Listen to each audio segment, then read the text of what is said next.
Okay, welcome back. We're going to do the last three problems here. Number 90 is the differential equation we talked about last time. And you can remember the formula. Let's say we don't know the formula. We talked about the formula in class, but if you forget it, it's not a big deal. You can still go through and solve the differential equation. So you're going to move you can see the p over here. We're going to have to move this p. This k is a constant, so it's going to stay on the right. So I'm going to have 1 over p dp equals k dt. So I move the dt over here. Now we're going to integrate both sides. This one with respect to p, this one with respect to t. So it's going to be kt over here, constant times time. This is going to be ln, absolute value of p. And we need a plus c. We'll do it on this side. Now we can solve for p with exponential function on both sides. So e raised to that power, essentially, right? And so this gives me absolute value of p equals e to the kt plus c. And we've talked about in class how we can move this c to the front because this is essentially e to the kt times e to the c, and that right there is still constant. So this also p has to be the amount present, the amount of people has to be positive. So I don't really need these absolute values. So p is going to equal c times e to the kt. So I can't remember, I think our formula was something like this. And so if you had this memorized, you could just jump to this formula. So our c here is the amount that we're going to start with, and the p is the amount that we have present, the population. So let's fill this in. So we know it doubles every 12 years, that's all we know. So I'm going to pick an amount to start with that's going to be very nice and easy. I'm going to start with 1, and I'm going to make double that to see how much we have. So that's going to be double. 1 doubled is 2. E raised to the kt. And then we just solve for k.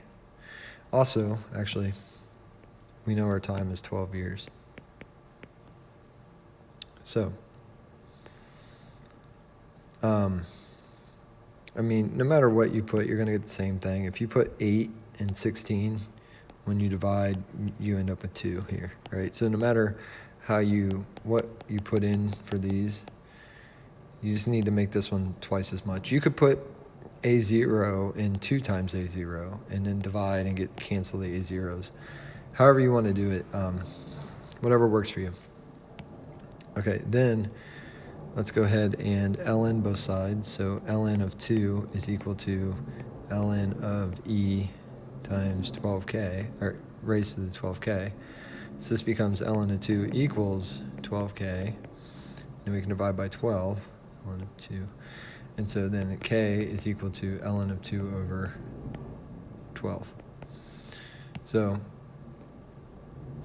I need a calculator for that part.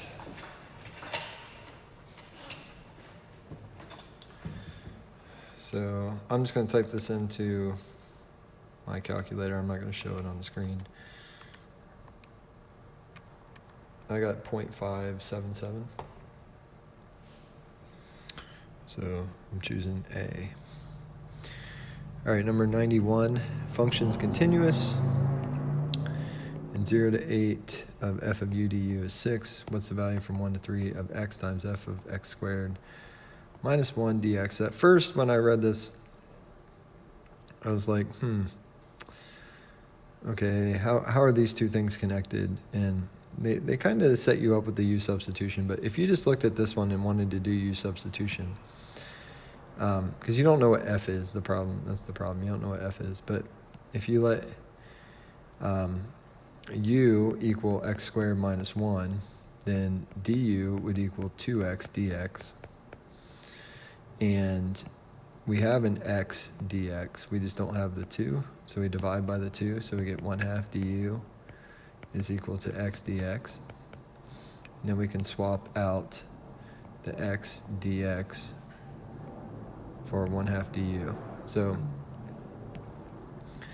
we're going to integrate, put the 1/2 out here. It's going to be f of u du. And our limits of integration have now switched because we switched variables from x to u. So we're going to plug 1 in here, so we get 1 squared minus 1, that's 0. So this bottom limit's going to be 0.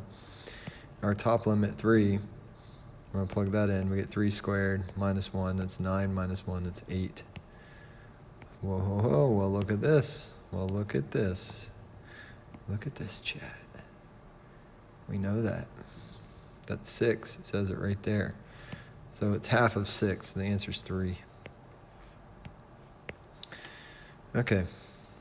The last one. Functions defined for all x on the closed interval ab. If f does not attain a maximum value on ab, which of the following must be true? So this is the extreme value theorem. Extreme value. Okay. If f is continuous on a closed interval,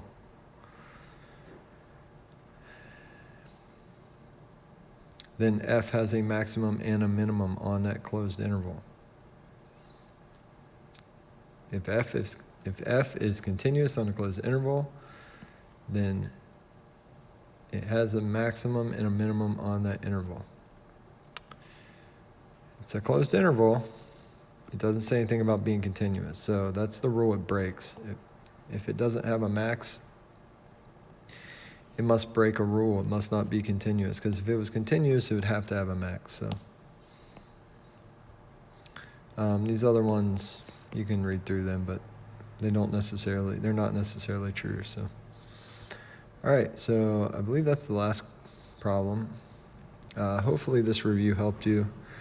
Let me know what you guys think, and I'll see you guys next time. Thank you. Bye-bye.